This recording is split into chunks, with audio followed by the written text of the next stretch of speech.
What's good with Fat Gang? It's your girl Mikki checking in, guys. And today, we are continuing our season 3 of Celebrating Women in Business. And today we are joined with Nicole. She is the owner of Faithfully Focused. And I am going to go right ahead and hand it over to her so she can tell you all about her and her amazing business. Hey everybody, thank you so much, Mikki, for having me on. I appreciate it.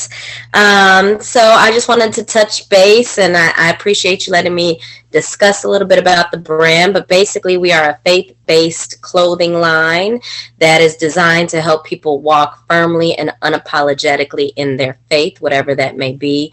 We have both women's tees and men's tees that are out right now.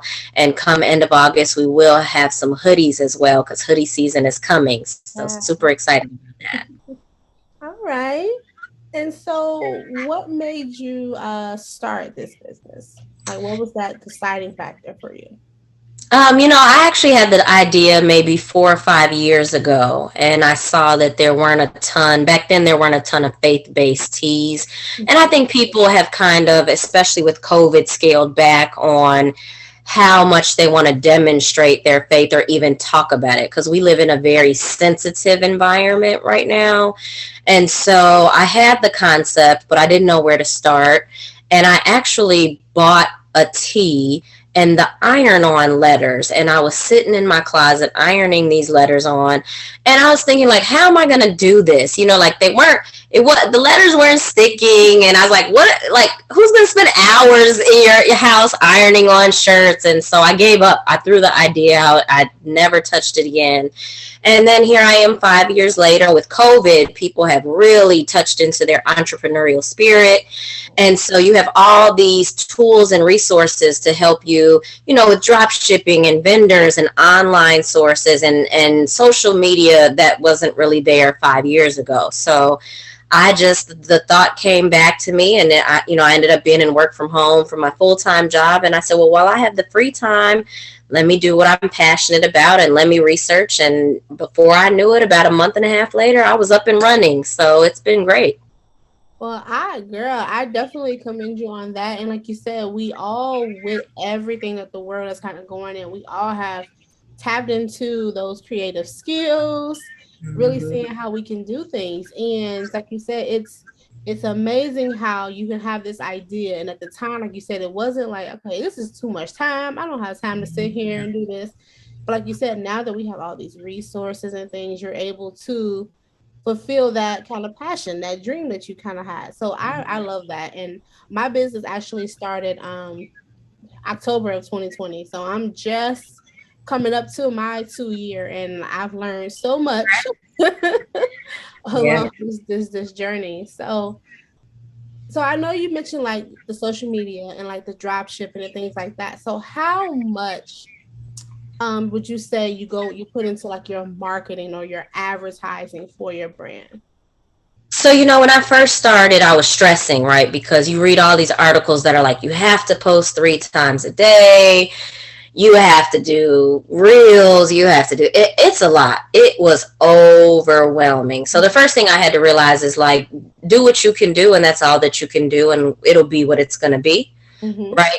And so you have to stop comparing and just kind of go at your own pace. But what was really, really helpful is that you can pre-post. So if you have Facebook and Instagram business, you can, I go in, Sunday is like my prep day, right? So just like my meal prep, I work prep. And so I post out and plan on my calendar what posts I want, and I try to do one a day. And then, I just now created a TikTok. So I actually met with a marketing specialist. I had a consultation, and she was like, well, who are you trying to reach? And women. And she was like, that's too broad.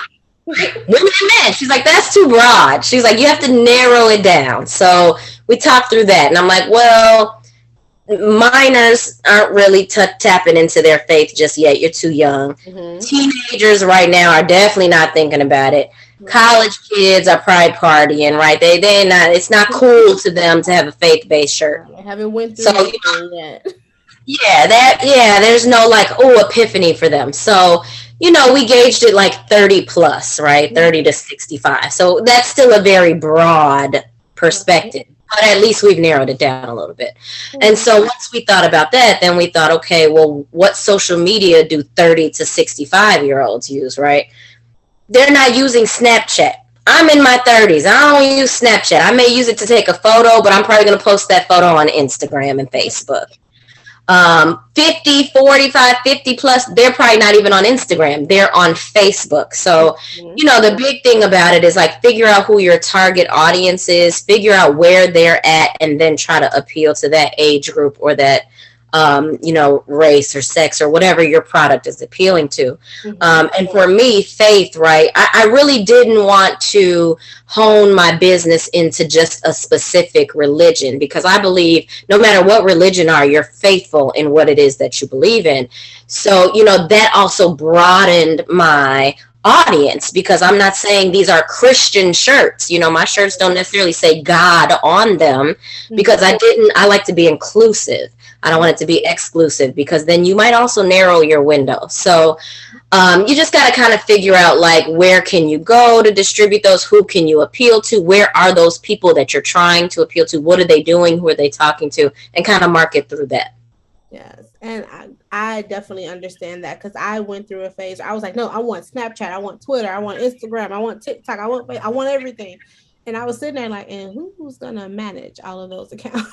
Yeah, I thought about that too. Like, do I hire somebody? Because I don't have the time to Yeah, be in a shirt taking a video and posting it. Like, you really have to have you a do. support to help you with that. You do. Sometimes I do run myself like, okay, I need to just stop. Today I'm not doing anything because I am on Facebook, Instagram, TikTok, and I'm on Twitter and I'm on them like faithfully.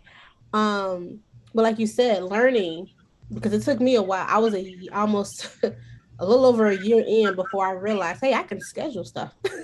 Right, So right. literally for the first year, I was sitting there every day, two or Man, three times a day, trying to think of something creative to post because I'm like, oh, I only did one today.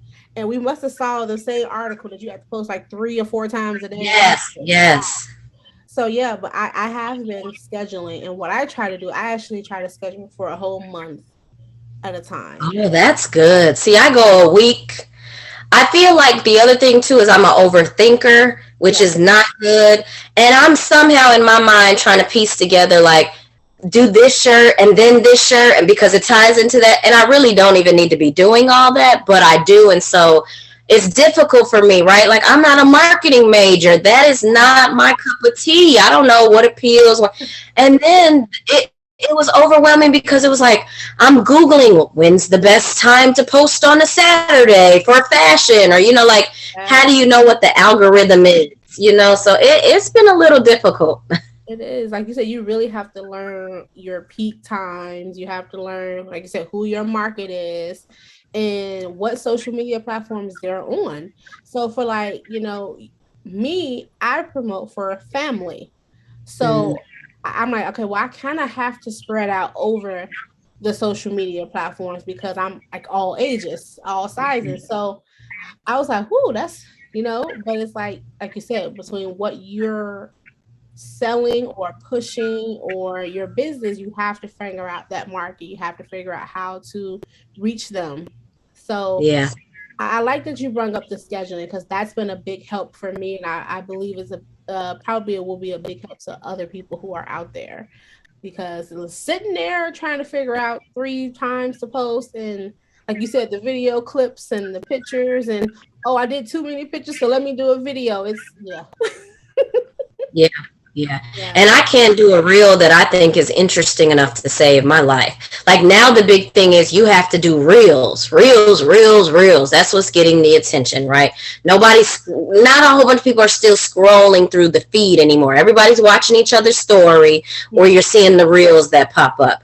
And Mm-hmm. so now I'm like, well, who has time to, and then what do I even make a reel of? Like, I have to go buy my merchandise, put it on, dance around or whatever in it so you see it and make it funny. And it's like, you have to really be creative. You have to really be, it's just like your imagination has to be just out there. out there. Yeah. So, and I'm telling you, there are, so for me, that is one thing that's been really big for me. It's been really a big challenge for me, honestly, trying to get the marketing aspect out there. Because I can talk to you about my business all day long. I can tell you all about Yeah. it.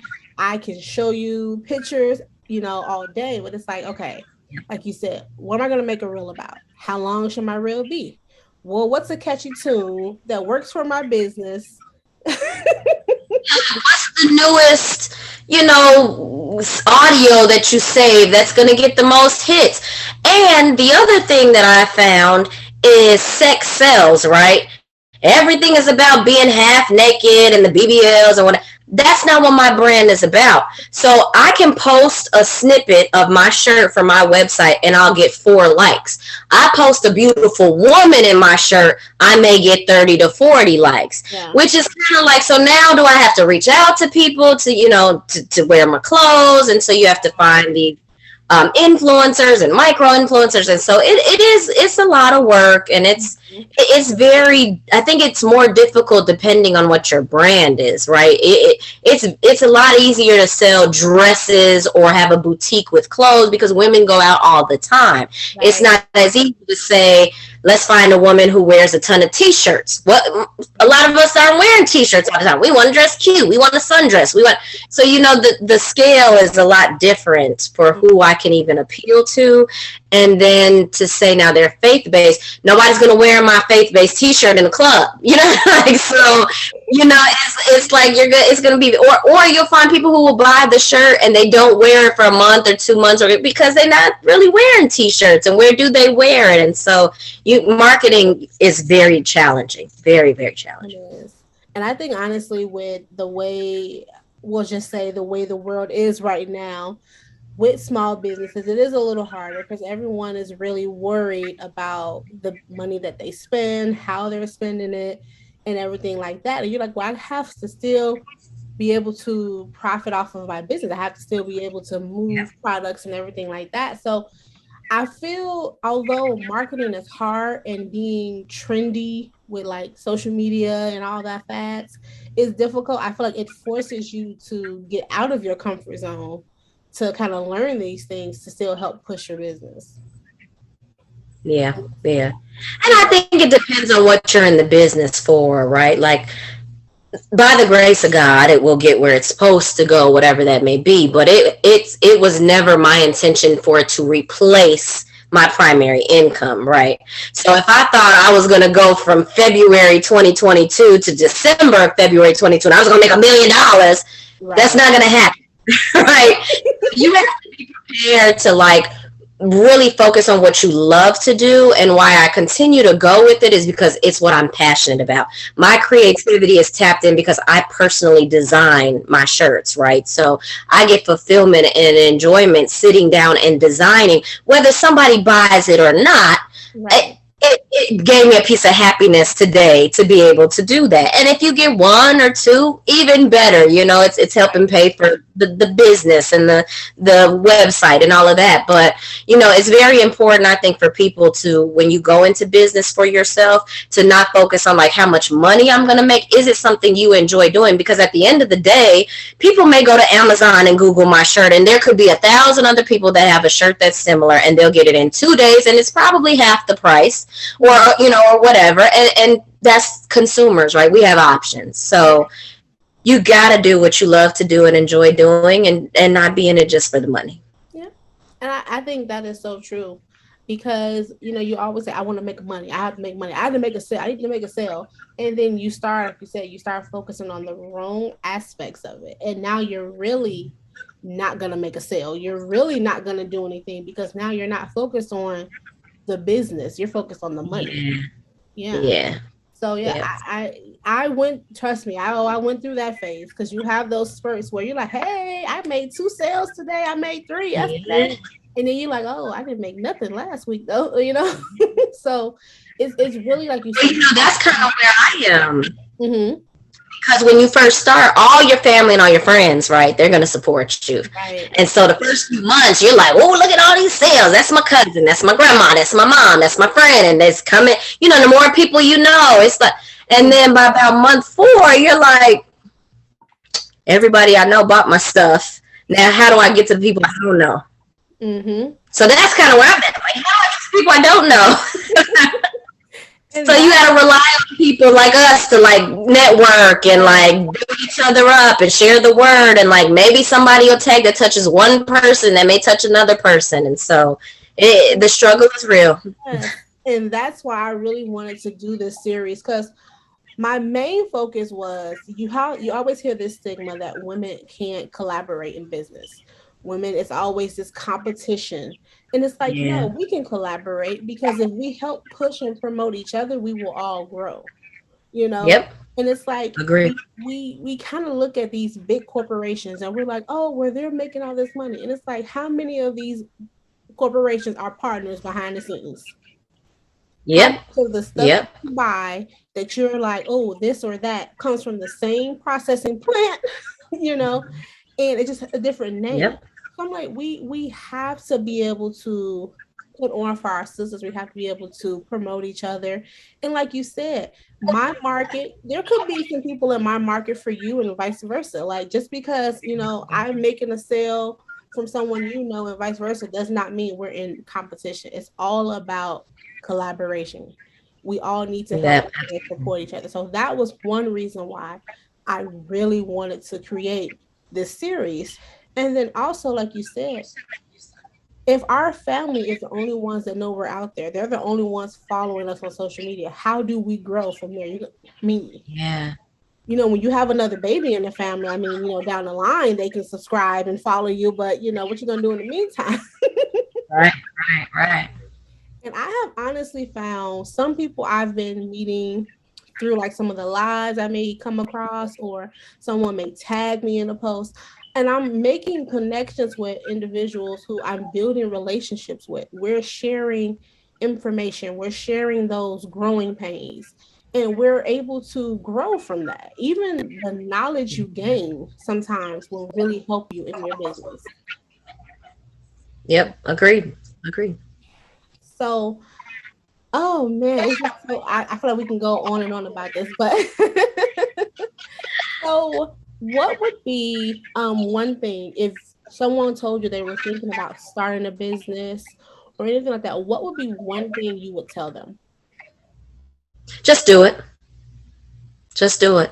I think we are our biggest right hurdle. Mm-hmm. Had I done this 5 years ago when I first had the idea, maybe I'd be a little further along. Okay. I think delay is not denial, and we forget that sometimes. Mm-hmm. And sometimes, if a seed is planted from your mind, you need to help it grow. That's true. Because what's meant for you is meant for you, and it's going to end up happening. It's just you got to walk through the door, right? The door is open, and sometimes we're like, no, I can't do it, or I'll never be able to do it, or I don't have enough time. We make all these reasons why we don't go do the things that come to mind. But sometimes those are seeds, right, that we're supposed to plant for whatever that reason is. And so, not to be cliche and quote Nike, but seriously, like, just go do it. Don't be afraid to start it. Don't be afraid to fail. Like, if you never do it because you're afraid to fail, then you never even attempt it. It's a 50-50 chance if you at least try it. And like you said, at the very least, you'll learn something from it.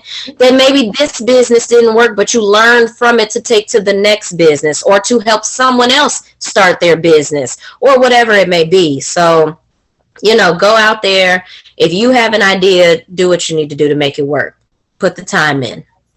I completely agree with that, because that's just like you said, my business didn't start until October of 2020, but me and my husband had been talking about it and thinking about it for like 5 or 6 years prior to that. And then we just were like, no, it's this, no, it's that. And we just did it one day. And we were like, oh, it wasn't as hard as we thought. Mm-hmm.